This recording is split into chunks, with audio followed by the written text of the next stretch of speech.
सबसे पहले जानते हैं कि क्या है मेरा पर्पज़ ये वीडियो बनाने का। किसी का मजाक बनाना? नहीं। किसी की डिसरिस्पेक्ट करना? नहीं। इस वीडियो का पर्पज़ है आपको एजुकेट करना। तो आपको थोड़ा सा कॉन्टेक्स्ट दे देता हूँ। तो मैं यतिंदर सर का बहुत बड़ा एडमायरर हूँ और मैं उनको बहुत समय से फॉलो भी कर रहा हूँ। तो अगर मुझे उनकी कोई बात पसंद आती है तो उनकी स्टोरी मैं अपने इंस्टाग्राम में रीशेयर कर देता हूँ।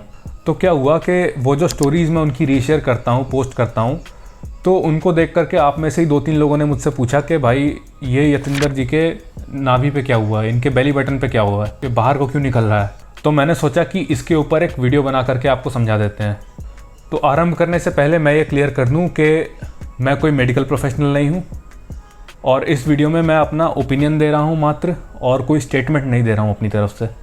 तो ये जो बल्ज है यतिंदर सर के बेली बटन में, ये अभी का नहीं है, ये रिसेंट नहीं है, इसे मैं बहुत समय से देख रहा हूँ।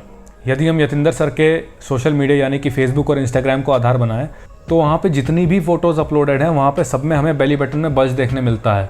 अगर हम उनका सबसे पहला पोस्ट उठा करके देखें जो कि 2015 में डला था, तो उसमें भी उनके बेली बटन में बल्ज है।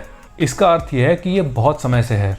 मेरे ओपिनियन में दिस इज़ अम्बिलिकल हर्निया और ये कॉम्पिटिटिव बॉडी बिल्डर्स में बहुत कॉमन होता है। कुछ लोगों को बहुत रेयर ये बचपन से होता है। अब यतिंदर सर को ये बचपन से है कि नहीं, ये वेरीफाई करने के लिए मैंने इंटरनेट में उनकी पुरानी फ़ोटोज़ खोजनी शुरू करी। अनफॉर्चुनेटली बहुत लिमिटेड फ़ोटोज़ हैं यतिंदर सर की ऑनलाइन, जो उनकी पुरानी फ़ोटोज़ हैं।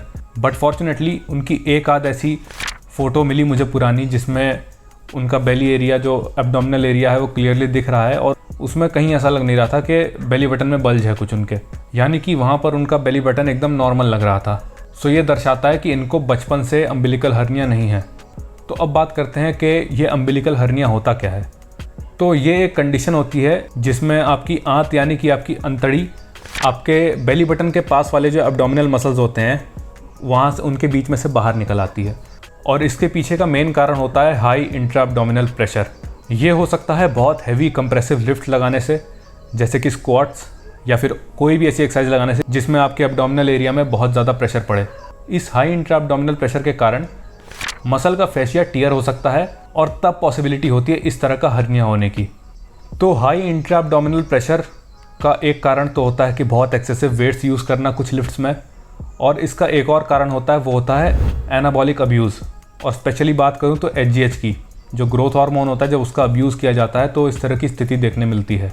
तो होता क्या है कि एचजीएच जैसे एनाबॉलिक्स के कारण शरीर में मसल के साथ साथ आपके ऑर्गन्स का साइज़ भी बढ़ जाता है, और जब ऑर्गन्स का साइज़ बढ़ता है तो इंट्रा एब्डोमिनल प्रेशर बढ़ता है, जिसकी वजह से गट बाहर निकलने की कोशिश करती है, जिसे हम बबल गट भी कहते हैं। तो ये एचजीएच के कारण इंट्रा एब्डोमिनल प्रेशर जो बढ़ता है, इसके कारण भी आपका फेशियल टियर हो सकता है मसल में। यतिंदर सर के केस में आई बिलीव ये दोनों ही कारण रहे होंगे, H G H abuse plus heavy compound lifts, और इसलिए हो सकता है उनके हर्निया के चांसेस बढ़ गए। जनरली इस तरह का हर्निया जो अम्बिलिकल हर्निया होता है, ये कॉम्प्लिकेटेड नहीं होता, लोग इसका ऑपरेशन कराकर आराम से सही हो जाते हैं। बट अभी तक यतिंदर सर ने इसका ऑपरेशन नहीं कराया है, and I have no idea अभी तक क्यों नहीं कराया उन्होंने, ये बात तो वही जानते हैं। So I have immense respect for Yatinder sir, ना सिर्फ उनकी फिजिक के लिए बट उनकी मेंटेलिटी के लिए भी। हर्निया लेकर के वर्कआउट करते रहना और स्टेज पर चढ़ना is not at all easy, but still Yatinder sir is doing it all. So that's it, यहीं तक थी वीडियो। अपना और अपने परिवार का ध्यान रखिए, मिलते हैं फिर।